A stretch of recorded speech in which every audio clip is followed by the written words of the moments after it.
Hello and welcome to the Ham Radio Guy podcast. I'm Marvin and my call sign is W0MET. Whether you're an experienced ham or just getting started, this podcast is for you. We're bringing you the latest of topics, news, and information, all things amateur radio. Each episode right here to this show. Subscribe where you get your podcast and stay tuned each week as we provide you content. Well, we are just a week away from Huntsville 2023, and we're looking forward to the time being there this year. As some of you may know, I'm the president of Winter Field Day, and the Winter Field Day Association is having their very first amateur radio hamfest table set up.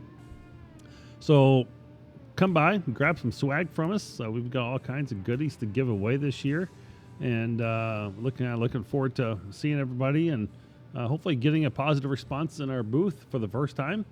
So please stop by and see us if you're going to be there at the Huntsville Hamfest in Alabama, August 19th and 20th. I'll also be walking around and doing some live interviews with various vendors on the podcast. So stay tuned to some of those live podcasts while at the Huntsville Hamfest, and we'll bring you some good content from that as well. Well, I bought my very first enclosed trailer, and that I'll be working on slowly over the next several months, kind of preparing that for Winter Field Day and getting that ready for some communications and some power, and kind of looking to do multi-service with that, but I will use it as communications in the end. And so I hope you'll embark with me on this journey as I begin to build out this trailer and outfit it and find the parts and everything I need to be able to do that. It's going to certainly come with challenges and lessons learned, determining the right equipment for it, etc., getting the proper layout, and certainly doing a drawing. Probably use a program like draw.io to help lay out what I need for each component, from fuses and just a distribution panel and my generator cord coming in and all those different things. So certainly hang with me through that as I begin that journey here. Probably sometime in September, October, we'll start to look at that. So just something to stay tuned with and to learn out some of those things, learn as we go along with some of those things. Well, the other thing is I'm creating an Amazon affiliate page. So some of those things I'll be getting from Amazon. Hopefully those are things that you will check out that as I bring that forward and share some of my favorite items that I'm using in my ham radio gear personally, and I outfit my bags and gear with some of the best products.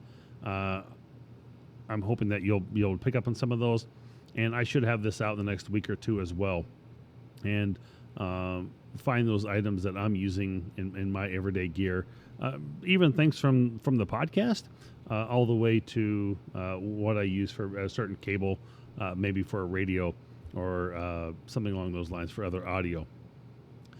Another project I'm working on that I was able to accomplish this past week, which I'm very happy about. I mentioned this a couple weeks, I think, in my last podcast, that I'm trying to convert all my ham radio over to my Mac and use Mac and Apple MacBook and my Apple Mini computers as my primary sources of computers. And so that means I'm having to look at logging programs and things like that, and done a lot of research around some of this. And I was able to find one that I felt like I felt comfortable with. And I want to talk about this for a minute, as I was able to download the Mac Logger DX.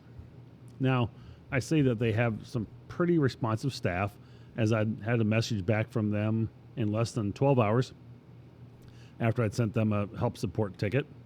And I was able to resolve my issue in getting the Yaesu FT891 connected to my laptop. My MacBook or iPad will now be my choice of computer for going out for field operations, for POTA, and that's what I'm going to be using instead of my Windows machine. Again, just even this past week, having to pull it up for a couple things. Windows had to go and do a bunch of updates, things like that, and it's just so annoying. So I'm still learning Mac Logger DX, but I think it has some pretty good features. Now, it was $95. I'll admit, it was a little on the steep side. I thought that was a little high for a program, but it's once and done.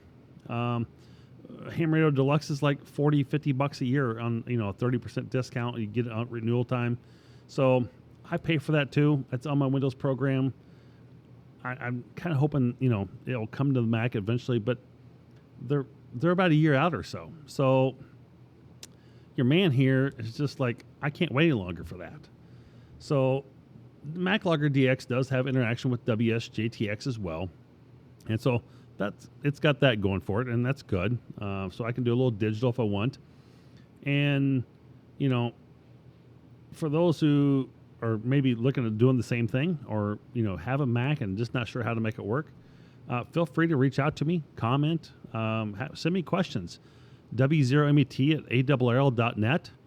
Glad to help you out. I'm getting this figured out. I don't know it all. I don't have all the answers. I'm still trying to get there, but I'm done with Windows. I'm just, period. That's going to be the way it's going to be. So, I still got to figure out WinLink.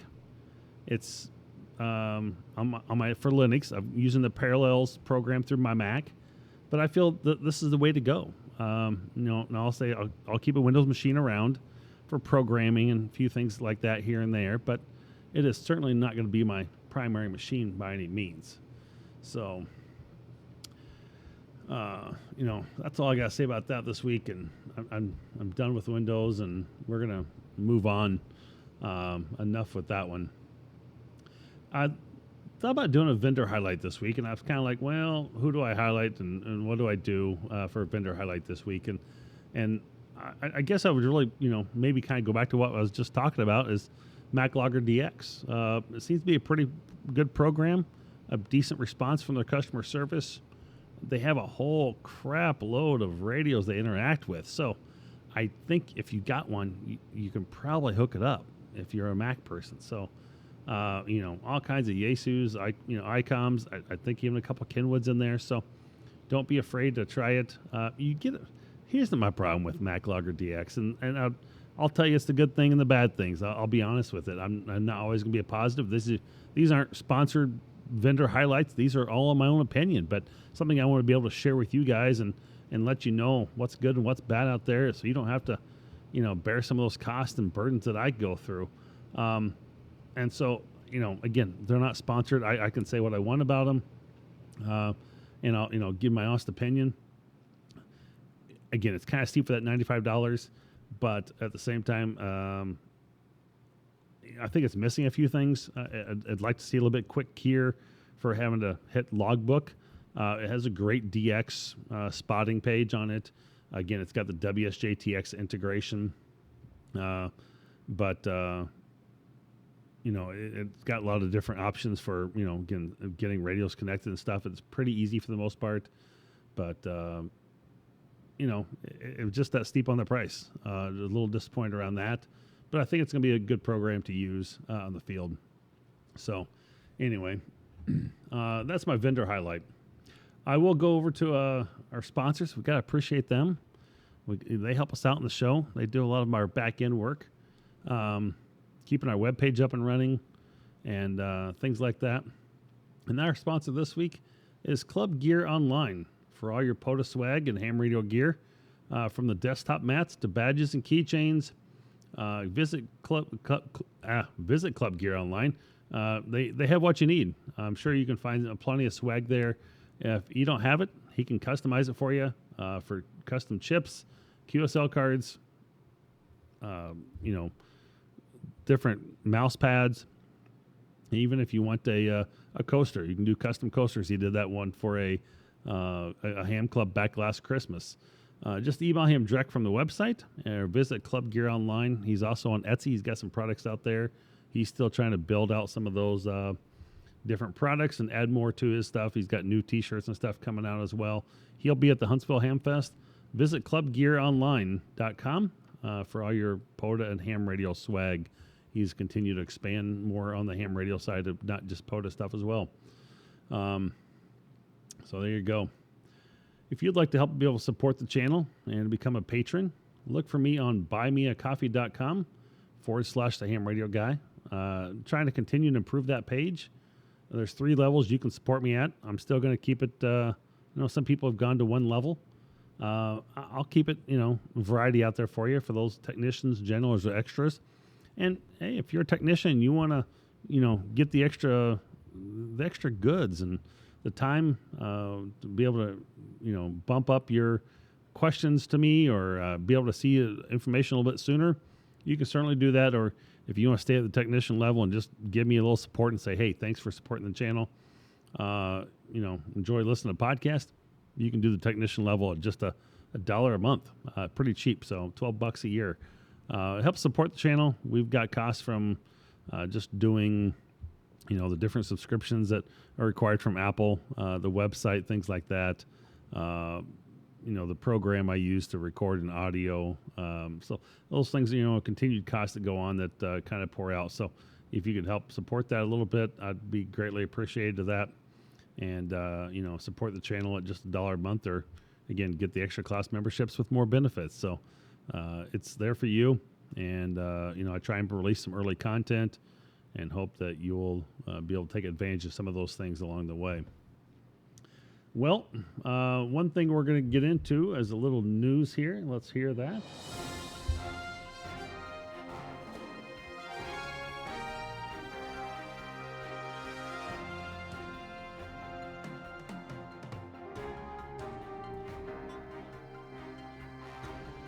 And for our news this week, the Hurricane WatchNet is looking for more operators. We go to Randy Sly, W4XJ, with more on this story. As the Atlantic hurricane season enters its second month, Bobby Graves, KB5HAV, manager of the Hurricane WatchNet, is sending out a CQ for new net control operators. These operators are critical to the mission of providing ground truth weather reports for the National Hurricane Center in Miami. Bobby said he is especially looking for bilingual operators who are fluent in Spanish and English or French Creole and English, as many of the areas threatened by hurricanes speak those languages. Net control stations don't need to live in a hurricane-endangered area. In fact, given propagation and safety, it is beneficial to live farther away. Not everyone who applies is accepted. New net control stations must also serve a probationary period under the supervision of the net training officer to learn the HWN operating procedures, tune their operating skills, and help remove any undesirable operating practices. As Bobby told AR Newsline, the heritage of the Hurricane WatchNet is built upon service during extreme conditions. We are looking for men and women who can operate in a professional manner and accept the challenges emergency services personnel face every day, specifically with long hours and unpredictable schedules. Interested amateur radio operators can find out more at hwn.org. And from the ARRL, the National Association for Amateur Radio, as part of its mission to protect amateur radio, has filed comments against the proposal that would introduce high-power digital communications to the shortwave spectrum in many instances that is immediately adjacent to the amateur HF bands. To find out more, go to arrlnews.org/news for more information. You can also find these links to all this news in my show notes that I will have on the webpage and on buymeacoffee.com each week. And our other last story of news for the week is due to changes at the ARRL, ARRL members will no longer receive a paper edition and now have digital access to 4 high-quality magazines: the QST, On the Air, QEX, and NCJ. If you have a question or a concern about how to get the most out of the digital editions and how to view the ARRL magazines digitally on the ARRL HQ YouTube channel, they can help you walk you through it. I believe Steve Goodgame's daughter did a video release around that. Jerica Goodgame, KI5HT8, and she explores the features of the digital presentation, including switching between magazines, saving to PDF, searching for content, bookmarkings, and zooming in to see content. It all covers the web browser version as well as the Android and iOS applications. If you download the ARRL magazine app for Android or iOS, ARRL will send you a notification to your device when a new edition is available for reading, and they're also available on Amazon Kindle. So a little about news this week on that, and my last 2 cents on that one is I'm a little disappointed that our dues are going up, and they have decided to eliminate some of the QST digital print. You can still get it if you want to pay $25. I'm not going to do that, but I mean, what do you think? I'm curious what my listeners are saying out there. We've seen the poll from ARRL, et cetera, but I'd really like to hear from you on this and what you think, your opinion is in regards to the QST magazine not being published anymore. Again, your boy here, a little disappointed. I like reading that paper copy, and it is what it is, but I'm not really willing to pay $25 more a year for it. Is it cheap? Yeah, it's pretty reasonable for $25. Other magazine subscriptions are probably cheaper than that, but I won't make that a whole segment. Again, that was just part of the news. Kind of throw my 2 cents in at the end of that. Kind of one of my stories that I kind of felt kind of got me this week a little bit. Well, let's really get to the nuts and bolts of our podcast, what we talk about, and what we really want to get into. Now, in this episode, I want to bring it back to basics again. And again, I'm calling this the episode Radio for Beginners. Continue to focus on technicians and getting more hams up to par after getting their license. And I've found this to be kind of being a technician a specialist for ARRL and being the club president and being a VE examiner. I've had a wide array of experience and just seeing this in multiple layers where people get their license and just never kind of hear from them again. They just kind of go in the wind. So as a technician class amateur radio operator, you have an access to a wide array of frequencies and modes to explore and to communicate with fellow hams.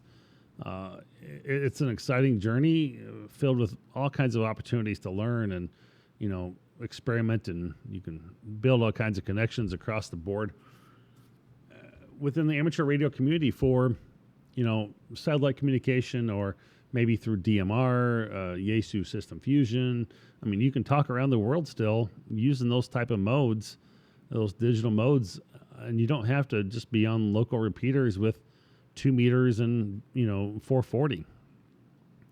So why don't more hams do this after getting their license? And that's a question I'm posing to you guys. I'd like to be able to know, and I think I may put something out on Twitter in regards to a poll, and I'm kind of curious to see some answers back on this. So follow my Twitter feed on this as well, and I think I'll put a question out around that, why hams just don't do more after they get their license. Now, as a technician class amateur radio operator, which I was for many years, I mean, I got stuck in that groove as well and missed out on a ton of opportunity, but, my life, career got in the way. I mean, it was what I, eat, slept, and breathed every day. And so, I didn't take advantage of some of those things. I don't think some of those things were even around, but if they were, I just wasn't brought to my attention. Now, you have access to a wide range of frequencies and modes to explore and communicate with fellow hams at a technician level that allows you to, again, literally talk around the world with some of this stuff. So why aren't we taking more advantage of it? If we don't use our bands, we're going to lose them. And I think, ARRL, tries to protect that, but we have to, safeguard against the FCC and other people who may creep in on the edges of those bands a little bit.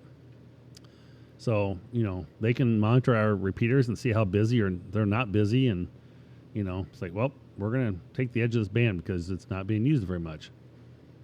Now, when you're starting out as a technician, it's essential to grasp the basics of amateur radio operations. And I talked about some etiquette and things like that and how to, understand, some of the concepts like frequency bands and repeaters and simplex operation. And again, I laid a pretty solid foundation for your radio activities in my last episode. And, these things are taught at a very basic foundation level, maybe in a technician class, and maybe they're, briefly discussed. But it really takes a mentor or Elmer to help figure out these things and walk you through some of these things. And you know, I'll get into talking about a club in a minute here, but, you know, I didn't know myself sometimes how to program a radio when I first got started. And I luckily had someone out there to help me figure out some of these things. Or, you know, the other things that I've taken, 20 years to learn. And I've probably learned more in the last 5 years after getting my general and extra than I did 18 years or more prior as a technician. And so what I've found in my experience is that one of the best ways to learn and get involved in amateur radio is to join a local club. Find a local organization where that's where it's really helped me out. And, I think if you talk to other amateurs, they're going to tell you the same thing, is you have to get involved a little bit and find those people that know what you're looking for answers.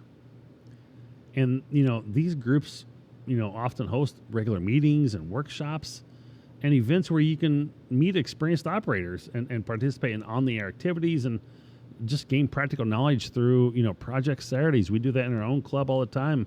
Maybe they just have a training event of some sort. So, there's all kinds of knowledge just joining that local community.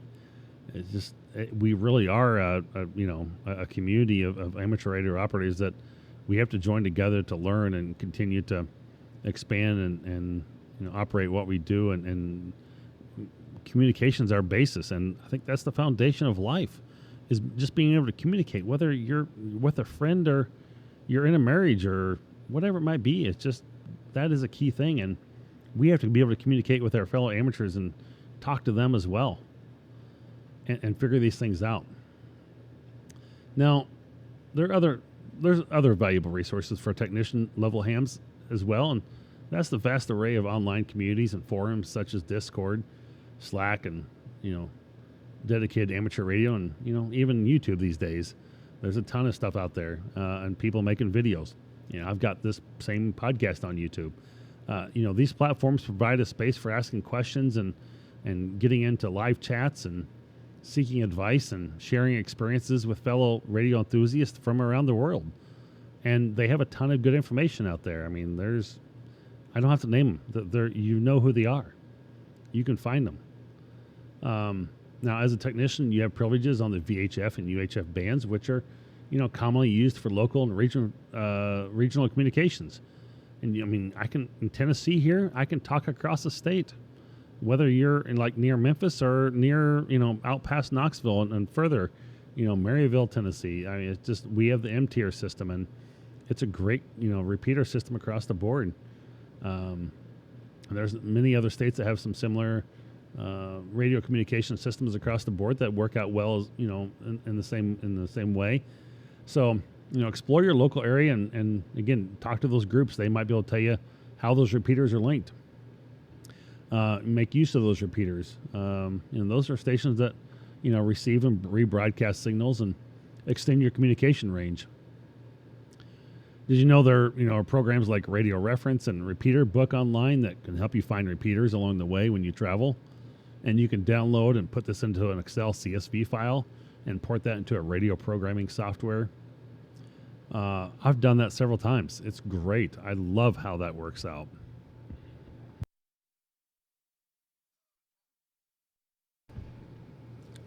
Maybe you're going on a vacation or a work trip somewhere, and you can download those files and kind of see what routes you're going to go on and find the repeaters nearby. It's awesome. Now, there's one radio out there that will beat it all and save yourself a ton of time, and that's RF Finder. Now, that's based off an LTE signal using an Android-based radio, but it does it for you. It's based off the cell signals where it's at. You'll come up with the local repeaters in the group, and it does DMR quite well. Now, it's quite expensive, but very nice. It's around $1,000. I think it's maybe $1,100. Sometimes you get the ham radio specials. There might be a little cheaper, $800, $900, $850, $900, somewhere in there. But, how many of you out there, I've got one buddy who has one. how many out there have this radio? Do you agree with the way this radio is going? Is this the future of communications? Is this, the way to go for getting your, mobile radio and not have to worry about a code plug? It might be. Now they've got some like little 7 or 10 watt mobiles you can put in your vehicle, kind of look like a tablet as well. Not quite impressed. I'd rather have my 50 watts and program it myself, but it might be a way to go if you want to touch, base with a local repeater and you're in good range. 10 watts may be all you need. Could you probably put a little small 2-meter amplifier on it? I'd say so. I haven't tried it. Don't know that for sure, but I wouldn't doubt you couldn't put a communication around that or an amplifier on that. What do you think about the RF Finder radio? Who else out there has it? Glad to hear from you. Send me an email, w0met@arrl.net, and see what you think. Let me know.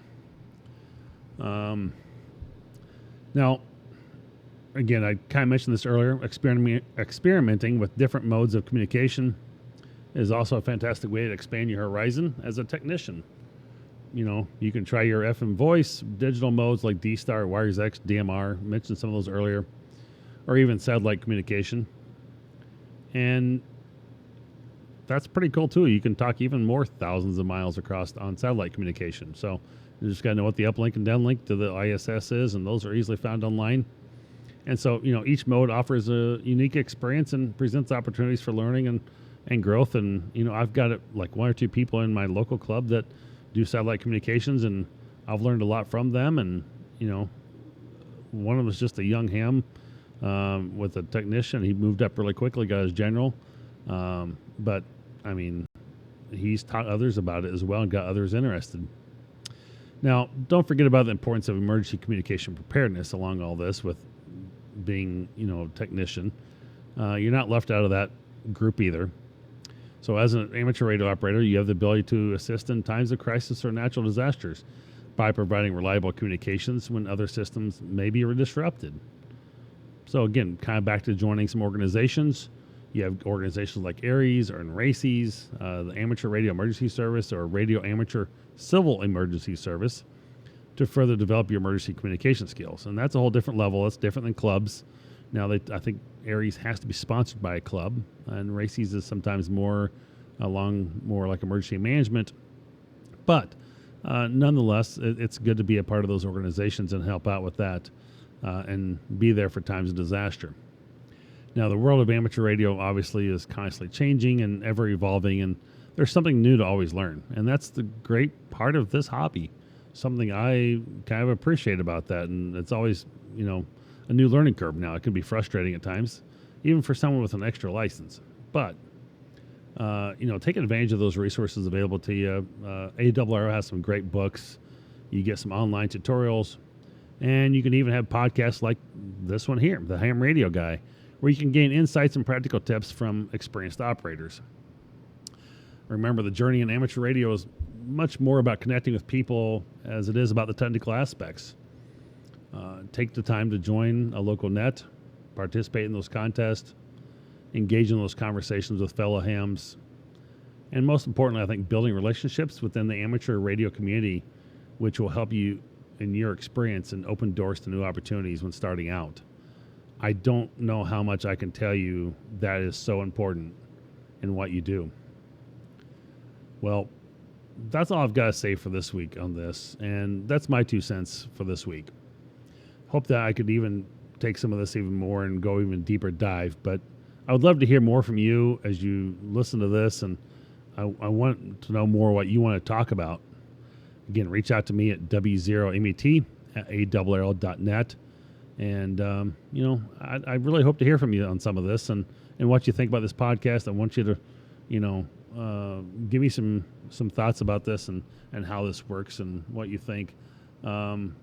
Are these good topics and these good learning opportunities for, the beginnings and of a technician radio operator just getting their license?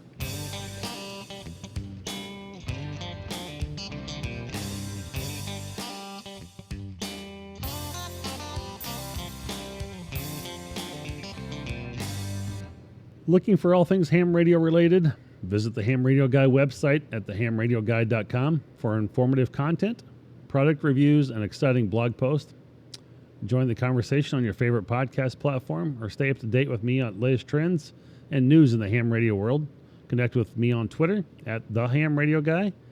For even more updates and engaging interactions, don't miss out on the fun and knowledge sharing. Subscribe to the Ham Radio Guy podcast today. Well, that takes us over to our time of Ham Fest schedules, August 11th to the 13th, and that's happening this weekend here. Was the ARRL Rocky Mountain Division Convention, Albuquerque, New Mexico. August 19th and 20th, we've talked about this a little bit with Huntsville Ham Fest, hosting the ARRL Alabama State Convention in Huntsville, Alabama. August 25th and 27th, the Northeast Ham Exposition, hosting the ARRL New England Division Convention in Marlborough, Massachusetts. And September 1st to the 3rd, the Shelby Ham Fest, hosting the ARRL North Carolina Section Convention in Shelby, North Carolina.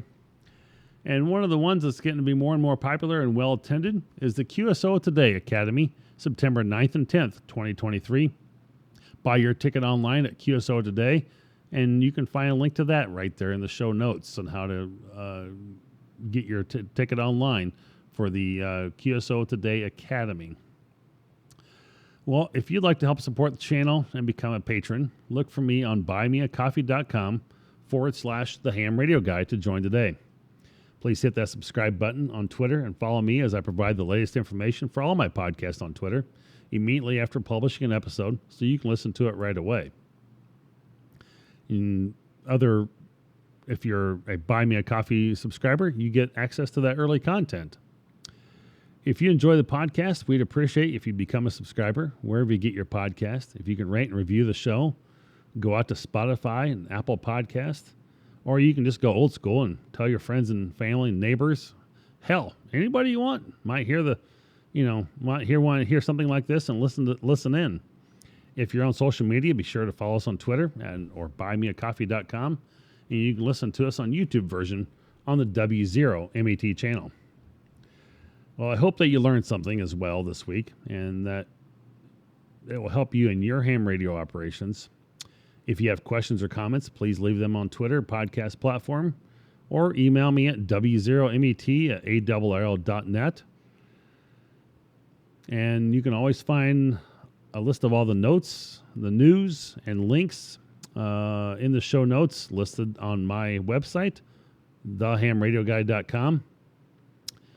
Or you can visit me on buymeacoffee.com/The Ham Radio Guy.